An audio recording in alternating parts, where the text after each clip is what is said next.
Political విషయానికి వస్తే, AP politics విషయానికి వస్తే కనుక స్టార్ హీరోస్ ఎవరు కూడా ఇటు పవన్ కళ్యాణ్ కావచ్చు, మెగా ఫ్యామిలీ సైడ్ ఎవరు కనిపించలేదు మనకి.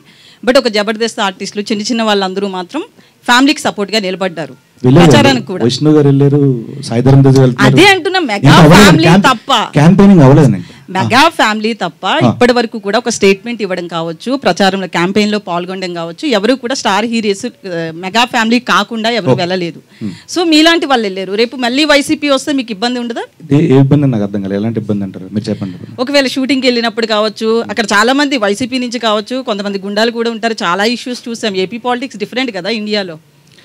నేను శ్యామల గారు ఒక ఇంటర్వ్యూ ఇచ్చారు. ఆ ఇంటర్వ్యూలో క్వశ్చన్ అడిగారు, మీరు ఇలా చేయడం వల్ల రేపొద్దున ఆడియో ఫంక్షన్లో మీకు ఏమైనా ఇవ్వకపోవచ్చేమో మెగా ఫ్యామిలీ నుంచి అని అన్నారు. ఆవిడ ఒక ఆన్సర్ చెప్పారు. సేమ్ ఆన్సర్ దానికి అప్లికేబుల్ మీరు అడిగిన క్వశ్చన్కి. నేను వినలేదు, ఇప్పుడు చెప్పండి. మీరు ఒకసారి యూట్యూబ్లో చూడండి. లేదు ఇప్పుడు చెప్పండి. లేదండి, లేదు మీరు చెప్పింది వేరు కదా, ఆయన శ్యామల చెప్పిందే అని నేను ఎలా అనుకుంటాను. ఆవిడ చెప్పారండి, ప్రూఫ్ ఉంది కదా. సో నేనేమంటున్నా అంటే, ఇప్పుడు ఒక పార్టీకి సపోర్ట్ చేసినంత మాత్రాన వీళ్ళని ఆపేద్దాం, తొక్కేద్దాం అని అనుకోవడం నిజంగా అది పరిణితి చెందిన ఆలోచన కాదని నా ఇది అభిప్రాయం. ఒకటి ఏంటంటే, ఒక విలేజ్ ఉందో, ఒక విలేజ్లో ఒక ఆటో నడిపే వ్యక్తి ఉంటారు, ఆటో డ్రైవర్ ఉంటారు, అన్న కిరాణా షాప్ ఉంటారు, ఒక ఎరువులు కొట్టు ఉంటుంది, ఇంకోటి వాటర్ ఇది ఉంటుంది. సో వీళ్ళందరూ వృత్తిపరంగా వాళ్ళ వృత్తులు చేస్తున్నా వాళ్ళు ఏదో ఒక పార్టీని అభిమానించో, ఏదో ఒక పార్టీ ప్రచారమో వాళ్ళ ఊళ్ళో తెలిసిపోతుంది.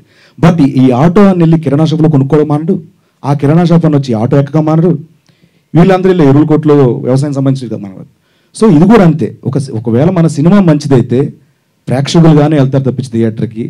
ఒక రాజకీయ సపోర్టర్గా ఎవరు థియేటర్కి వెళ్ళరండి. అది బాగా నవ్వుతున్న తెలుగు ప్రేక్షకుల విషయం. ఎలా ఉంది పవన్ కళ్యాణ్ గారు వేవ్ ఎలా ఉంది? చాలా బాగుంది సార్. అవునా?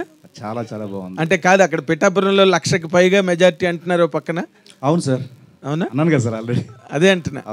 అంటే నార్మల్గా మీరు ఫీల్డ్ లెవెల్లో తిరిగి వచ్చారు కాబట్టి మీ మాట బాగా క్యారీ అవుతుంది ఇప్పుడు యాస్టీస్గా. నువ్వు అది కొంచెం స్పష్టంగా చెప్పాలి. అవును సార్, నిజంగానే. అంటే నేను 1,00,000 మెజారిటీ అని అన్నామంటే అక్కడ అంత బాగుంది కాబట్టి, ఆ వేవ్ అంత బాగుంది కాబట్టి ఆ మాట వచ్చింది సార్. ఓకే. తర్వాత ఇప్పుడు పవన్ కళ్యాణ్ గారికి ఒక్కరికి, జనసేన ఒక్కదానికే నువ్వు సపోర్ట్గా వెళ్ళావా, లేకపోతే మొత్తం కూటమిని సపోర్ట్ చేసేవా? ఎట్లా? నేను అనకాపల్లి వెళ్ళాను సార్, తర్వాత కాకినాడ రూరల్ తిరిగాను సార్, తర్వాత పిఠాపురం తిరిగాను సార్, మళ్ళీ